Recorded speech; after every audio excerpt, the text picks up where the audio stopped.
Bisa dimulai ya teman-teman? Masih semangat buat materi yang kedua? Masih ya? Bismillahirrahmanirrahim. Assalamualaikum warahmatullahi wabarakatuh. Terima kasih kepada teman-teman semua yang sudah hadir dan mau mengikuti kegiatan sosialisasi atau penyuluhan kesehatan untuk mengetahui bagaimana kesehatannya.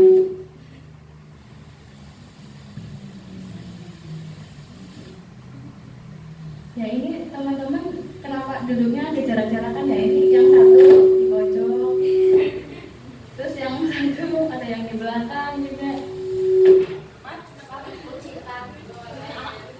Nggak musuhan kan? Enggak.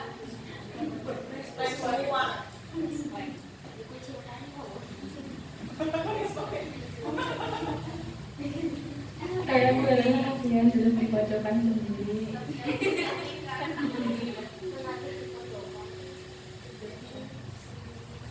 Ya, jadi perkenalkan, saya Ingrid Hafla Priyanti. Saya dari Universitas Muhammadiyah Gombong. Jadi di sini saya akan memberikan materi penyuluhan kesehatan mengenai sadari. Nah, sebelumnya saya mau tanya ini yang SMP ada? Angkatan? Lumayan banyak ya. Yang SMA? Yang kuliah? Ya, satu ya. Ya, jadi teman-teman di sini udah tahu belum apa itu sadari? Ya, itu sebenarnya kepanjangannya ya, tapi kalau pengertiannya ada yang nggak tahu. Apa itu sadari dan atau ada yang tahu apa itu kanker payudara? Coba siapa yang mau jawab? Yo, yang mau jawab nanti dapat sesuatu.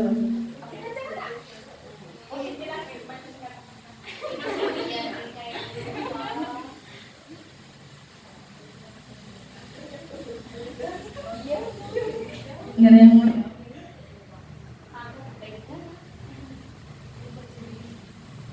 Nggak ada yang mau jawab. Berarti hangus ya. Ya, jadi sadari itu adalah tindakan pemeriksaan payudara sendiri untuk mendeteksi kanker payudara pada wanita. Jadi sadari ini merupakan perilaku atau tindakan kepedulian terhadap diri kita sebagai perempuan, gitu ya. Nah, kemudian untuk kanker payudara. Kanker payudara itu adalah sebuah benjolan yang berada di payudara atau borok, biasanya berupa borok atau luka yang tidak sembuh. Kemudian juga bisa ada keluar cairan dari puting dan adanya nyeri di payudara. Nah, ini teman-teman di sini udah ada yang pernah ngamatin payudara sendiri belum? Sudah. Tapi sebelumnya udah ada yang pernah melakukan sadari? Pernah? Di mana? Di rumah? Di sini? Pernah diajarin siapa atau?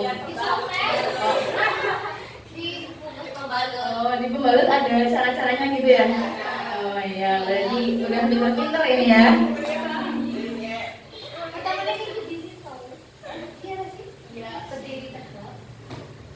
Iya, betul ya. Dan coba sekarang saya mau sedikit jargon ya, biar lebih semangat lagi, biar nggak ada yang ngantuk ya. Ini udah sarapan belum? Oh, puasa ya, ya Allah, masya Allah, masya Allah. Maaf ya. Ya berarti kalau puasa harus semangat dong. Ya pasti. Jargonnya kalau misal saya bilang strong woman, bilangnya sehat dan semangat. Ya, strong woman, sehat dan semangat. Yang keras ya. Strong woman, sehat dan semangat. Oke, tepuk tangan.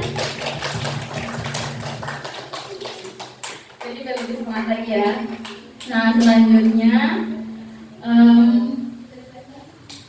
nah sekarang fenomena kanker payudara. Nah, bisa dilihat di layar ya. Jadi kanker payudara ini merupakan urutan pertama terkait jumlah kanker terbanyak di Indonesia. Jadi kanker payudara ini menjadi urutan pertama kanker terbanyak di Indonesia. Wah, bahaya ya. Jadi jangan menganggap sepele mengenai kanker payudara ini. Dan kanker payudara ini juga menjadi salah satu penyumbang kematian pertama akibat kanker.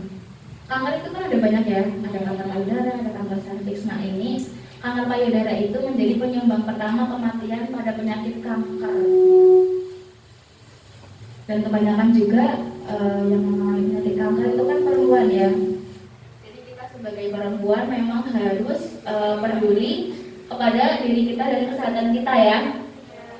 Nah, betul. Terus untuk data yang selanjutnya, data global. Data Globocan tahun 2020, jumlah kasus baru kanker payudara mencapai 68.858 kasus. Dari total 396.914 kasus baru kanker di Indonesia. Sementara itu untuk jumlah kematiannya mencapai lebih dari 22.000 jiwa kasus. Banyak ya. Untuk selanjutnya, sekitar 43% kematian akibat kanker bisa dikalahkan manakala pasien rutin mendeteksi dini dan menghindari faktor resiko kanker payudara. Strategi nasional penanggulangan kanker payudara Indonesia mencakup 3 pilar, yakni promosi kesehatan, deteksi dini dan tata laksana kasus. Jadi deteksi dini itu penting ya, penting ya.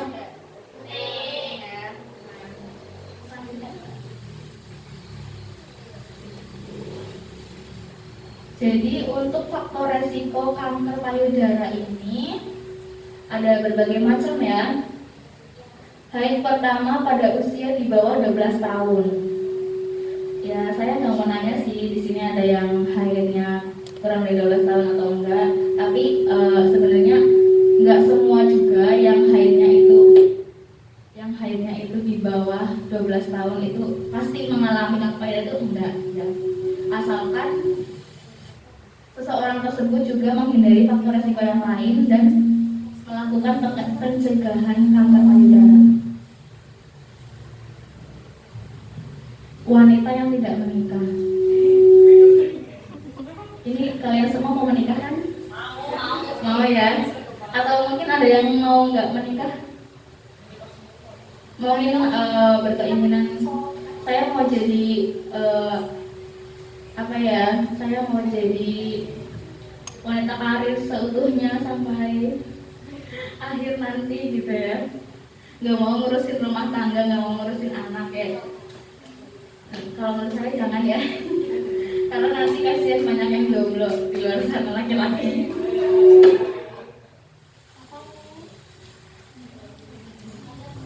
Nah, selanjutnya wanita menikah tidak memiliki anak. Dan itu juga ada tidak menyusui. Nah, kenapa tidak menikah dan tidak memiliki anak dan tidak menyusui itu menjadi faktor risiko kanker payudara? Ada yang tahu? Kenapa? Iya betul. Namanya siapa? Tidak. Tangan buat Dinda. Jadi memang ASI ini sangat berguna untuk mengurangi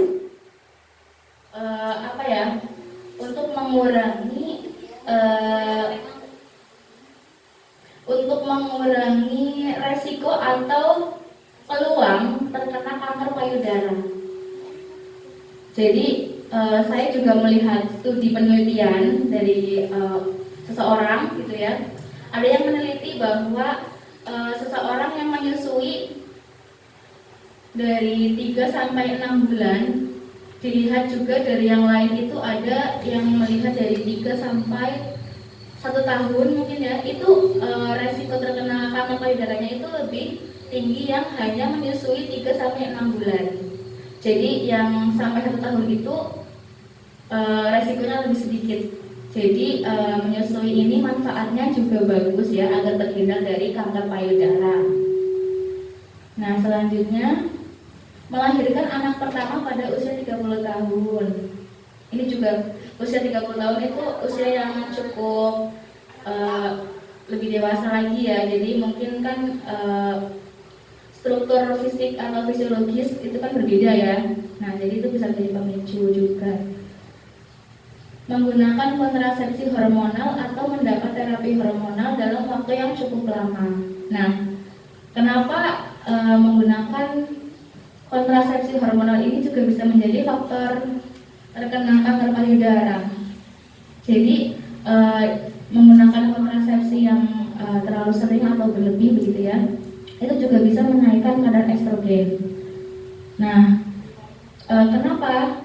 Karena kadar estrogen itu kan ada pada kita yang berfungsi juga salah satunya pada reproduksi kita. Tapi kadar estrogen ini juga bisa menjadi sensitif, yang bisa menjadi pemicu menjadi kanker payudara, gitu ya.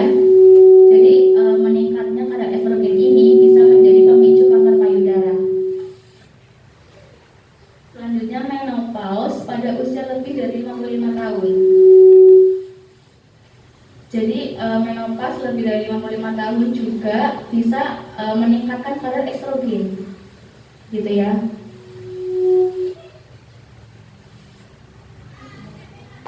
Pernah operasi tumor jinak payudara.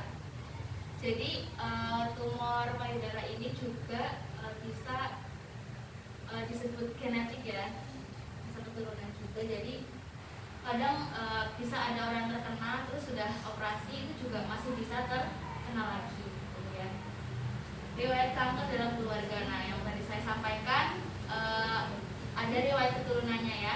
Jadi tapi jangan kalian berasumsi kalau saya ibunya pernah kanker payudara berarti saya akan merasakan dong.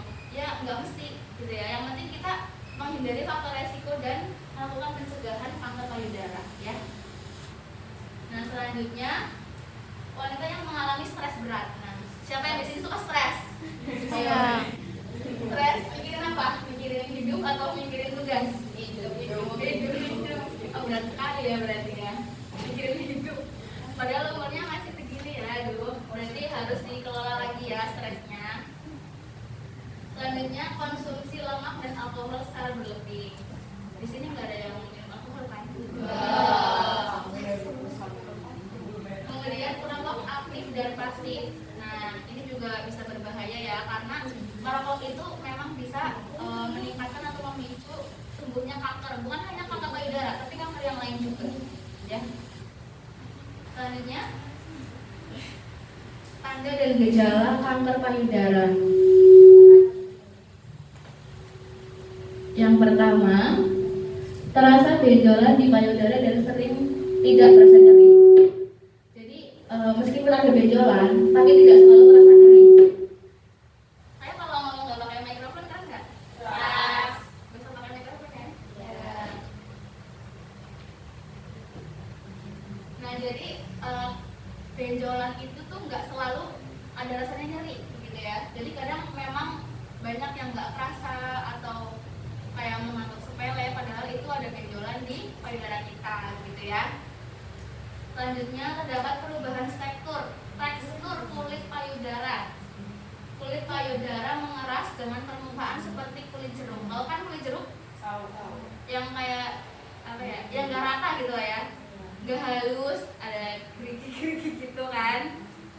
Nah, perhatikan juga jika terdapat luka pada bagian payudara yang tidak sembuh. Nah, jadi kalau misal ada tanda-tanda kanker payudara itu mungkin kalian ada luka tapi sulit sembuh juga, itu bisa menjadi tanda dan gejala kanker payudara. Terus keluar cairan dari puting. Nah, cairan itu tuh bukan cairan darah ya, warna merah ya.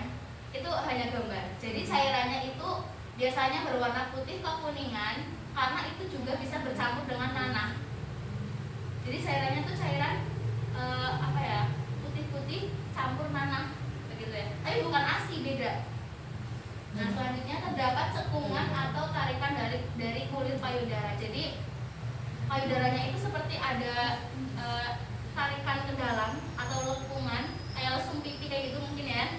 Nah, itu kan merupakan perubahan bentuk juga pada payudara ya. Selanjutnya, nah, pencegahan kanker payudara ini bisa dilakukan dengan cerdik. Cerdik, yo dihafalin ya, cerdik. CERDIK. Untuk C-nya cek kesehatan rutin, E-nya enyahkan asap rokok. Nah, tadi kan faktor pemicunya kan ada perokok pasif dan aktif ya. Jadi enyahkan, maksudnya tuh kalian jangan menjadi perokok aktif maupun pasif begitu ya. Nah, selanjutnya R, rajin aktivitas fisik seperti olahraga. Nah, di sini sering ada kegiatan olahraga atau gimana? Atau mungkin sekolah ya? Sekolahnya gimana, naik apa? Sepeda. Oh ya, berarti bisa buat ini ya, olahraga juga ya? Iya. Terus diet seimbang. Jadi makan makanan yang sehat ya. Jangan terlalu sering makan makanan yang instan juga, karena itu kan bisa banyak zat-zat kimia yang gak baik gitu ya. Memang sih susah, apalagi kayak misal mie gitu ya. Iya. Tidak bisa dihindarkan. Selanjutnya istirahat yang cukup dan kelola stres ya. Jangan lupa kelola stres. Kasihan kan kalau masih muda udah stres. Selanjutnya, nah, cara pemeriksaan payudara sendiri. Tadi ada yang udah praktek kan? Berarti udah bisa dong. Iya, kita. Berarti praktek. Ya udah, ini dibaca dulu ya. Nanti kita belajar bersama-sama. Nanti kita praktek bersama ya. Jangan malu, kan ini perempuan semua, nggak ada yang malu kan? Nggak apa-apa dong. Nggak bisa, dong. Orang tante dong. Kita Orang tante dong. ini kelas berapa? 7. Kami udah ini kan udah ngalamin puber kan? Kayak payudaranya udah membesar sih gitu.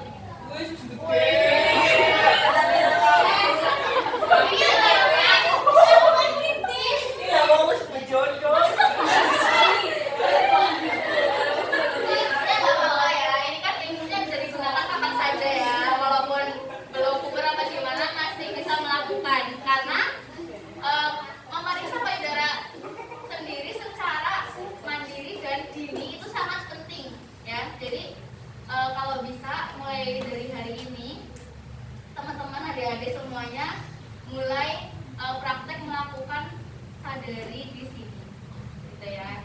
Jadi jangan jor-joran sama diri sendiri gitu kan. Karena kalau bukan kita, siapa lagi yang peduli sama kita? Kan diri kita sendiri kan. Iya. Kita yang tahu keadaan tubuh kita gimana, kan orang lain nggak tahu kan tubuh dalam kita gimana. Taunya kan luarnya doang. Nah, jadi kan harus kita yang peduli terhadap diri kita kan. Nah, jadi bagaimana sih cara melakukan sadari atau periksa payudara sendiri? Yang pertama, aman. Nah, jadi harus di depan cermin ya, harus di depan cermin. Kalian berdiri dengan tegak, angkat kedua tangan kalian di atas atau seperti ini. Ayo praktek yuk.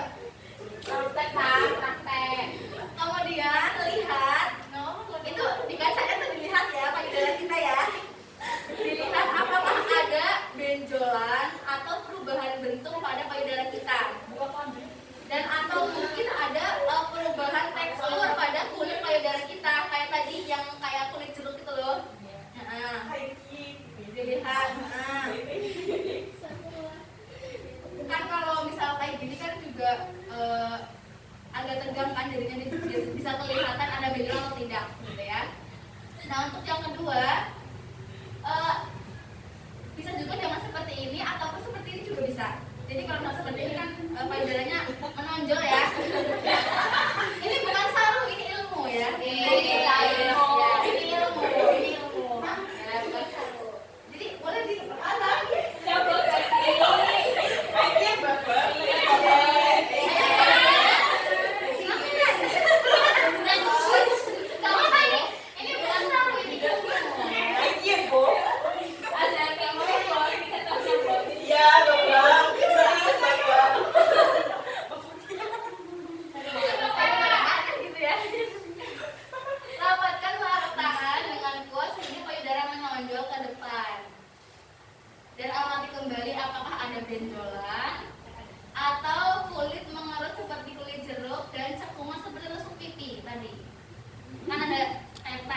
dilihat ada kayak tertarik atau enggak payudaranya.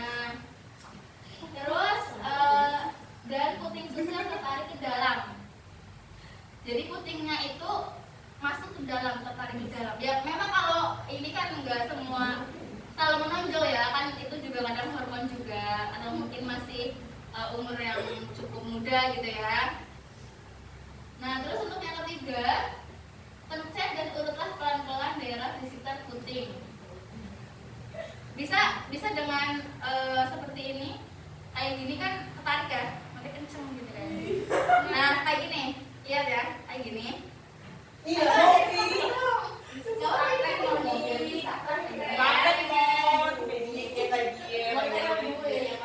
Terus nih kalian tahu kan kalau misal di bagian payudara itu ada yang gede, ada yang kecil bagian putingnya. Nah, yang bagian ini itu namanya areola, yang coklat kan? Areola itu namanya areola dan itu di tengahnya kan ada putingnya. Nah itu yang pertama kayak gini, terus dipegang bagian areolanya yang tadi itu dipegang seperti ini, terus dipencet ke puting, ke arah puting. Jadi dipencet pelan-pelan ke arah puting. Jadi untuk melihat nanti ada cairan yang keluar atau tidak. Ayo praktek.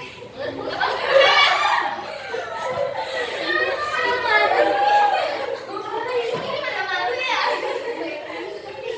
Gak apa-apa kalau gak malu. Kan ini cewek semua, gak ada laki-laki. Ayo. Gak bisa, ayo. Dipencet ya dari ya,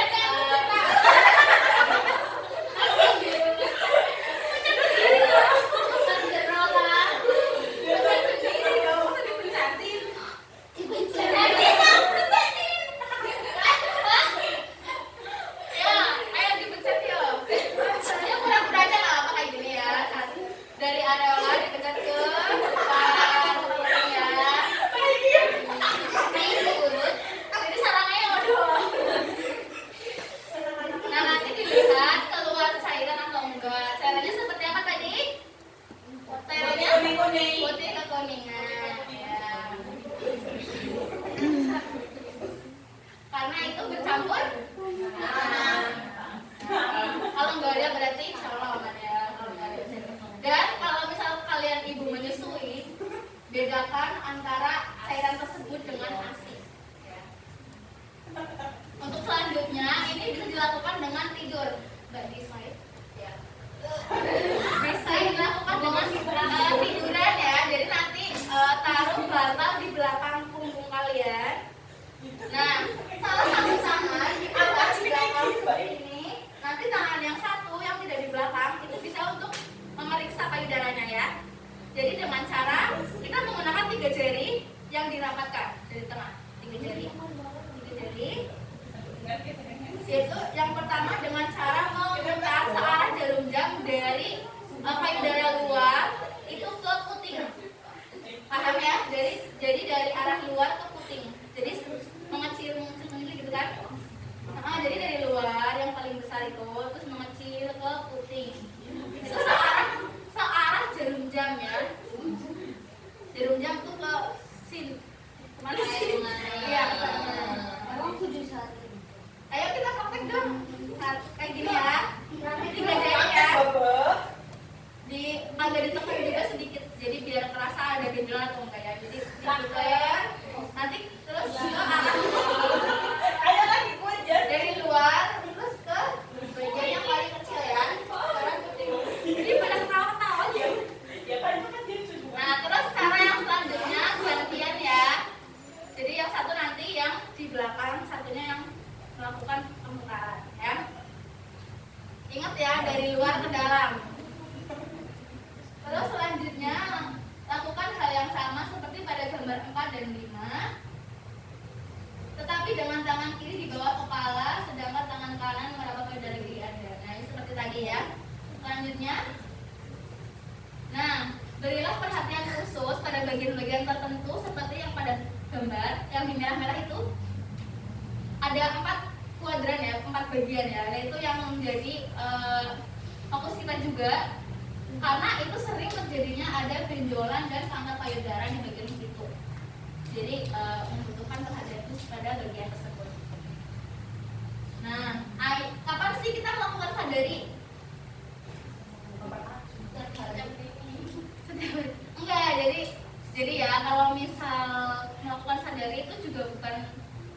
di waktu hari yang sembarangan gitu. Jadi ada waktunya. Karena kadang kan hormon itu kan beda-beda. Nah itu jadinya bisa kadang mungkin kita ngira benjolan karena itu bukan. Itu mungkin hormon kita karena mungkin kita lagi naik gitu hormonnya. Nah nanti kan kalau kayak gitu jadi bisa salah paham gitu kan.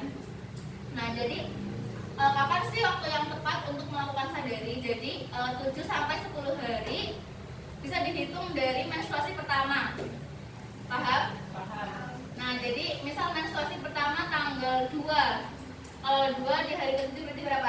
2, 3, 4, 5, 6, 7, 8.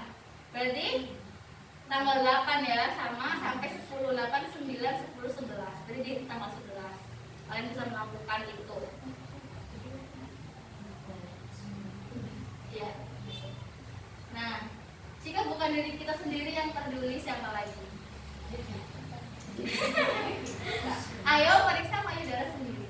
Terowongan sehat selamat. Terowongan sehat selamat. Tepuk tangan.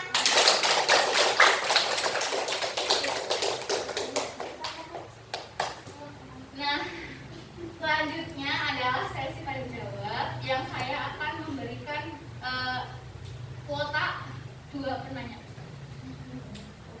Ya, 1, 2, ya. Nanti kalau misal saya bisa menjawab, ya akan saya jawab. Kalau saya tidak bisa menjawab atau belum bisa menjawab, saya akan menanyakan kepada yang lebih ahli. Yuk, kenapa? Namanya siapa? Nama Bisa pakai ini.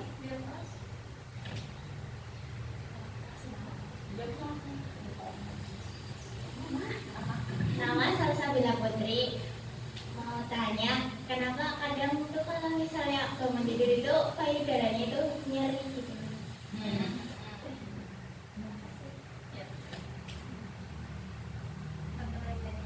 Yang kedua tadi siapa? Rin. Maju. Rin. Ada Rin. Pasti ya tadi. Salsa. Oh salsa.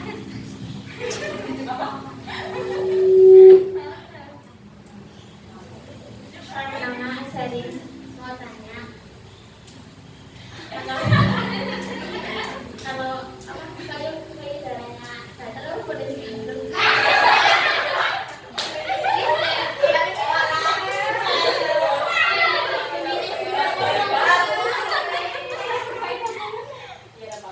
Oke, terima kasih Selin, terima kasih juga Salsa. Oh, anaknya. Gerbang ya. Saya akan menjawab pertanyaan dari Mbak Salsa ya. Tadi kenapa kalau misalnya habis bangun tidur itu payudara nyeri ya? Emang itu sering? Enggak sih. Kadang-kadang kan? Nah ya itu karena hormon kita. Jadi hormon itu kan bisa naik turun. Nah Mbak Salsa ini umurnya berapa? 16. Berarti kan udah menstruasi juga kan? Nah itu kan bisa menaikkan hormon juga. Apalagi kalau misal mungkin pas menstruasi juga kadang sakit ya apa enggak? Kayak nyeri enggak? Berarti itu pas lagi nggak menstruasi? Iya. Oh iya. Ya itu karena hormon kita gitu ya. Jadi hormon kan bisa naik turun. Jadi bisa menjadi pemicu rasa nyeri ataupun bagaimana. Jadi jangan, ih aku nyeri, jangan-jangan aku kata payudara ini. Jangan kayak gitu, nggak mesti ya. Itu karena hormon kita gitu ya. Nah selanjutnya untuk Mbak Serin. Kalau misal payudara gatal boleh digaruk apa enggak? Ya boleh, tapi jangan terlalu keras ya. Nanti sakit, nanti juga jadinya lecet atau iritasi gitu ya. Boleh digaruk boleh, tapi jangan keras ya. Karena kalau gatal itu emang manusiawi sih ya. Sering sih banyak yang merasakan gatal, yang lain juga kan? Iya. Gitu, nggak apa-apa, yang penting jangan keras-keras. Nah sekarang berarti tinggal kuota untuk saya yang bertanya ya. Ya. Siap? Ya. Siap? Strong woman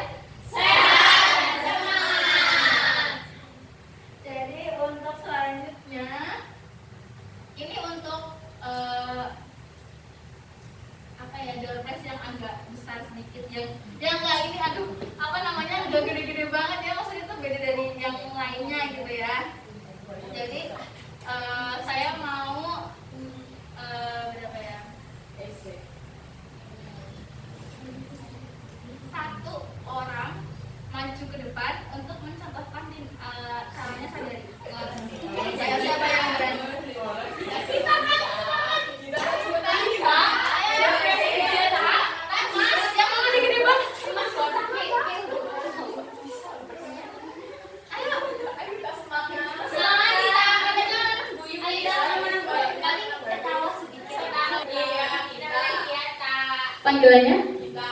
kita. Ya, Mbak Kita mau maju. Mau nggak is? Jangan ceritanya juga malu-maluin ya. Ya, benar. Bercanda. Ayo Mbak Kita maju. Mbak Kita mau maju nggak?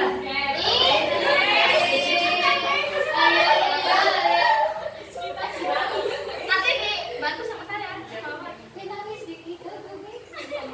Ya sini di sini.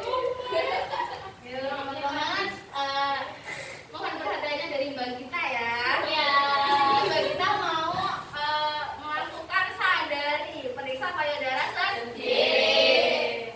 Ya, yang pertama bagaimana Mbak Gita? Ya, ke atas.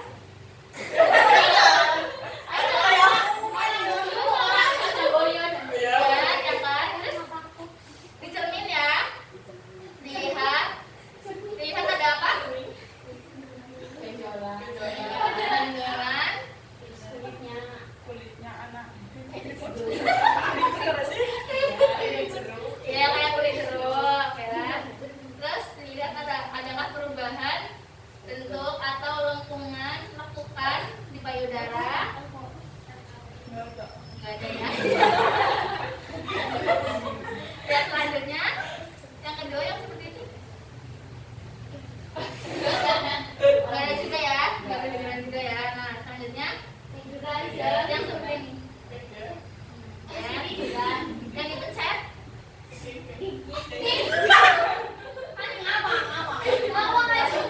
Ngawang aja, ngawang, gak usah dipegang beneran ya. Dipencet pelan-pelan ya, tapi jangan cuma sekali. Ya. Ini untuk mendeteksi siapa? Adanya apa? Saya. Warnanya? Putih kemudian kuning. Biasanya ke atas bercampur? Nah, ya pintar. Terus? Bisa sambil tiduran ya. Selanjutnya, ayo gimana? Iri, satu tangan.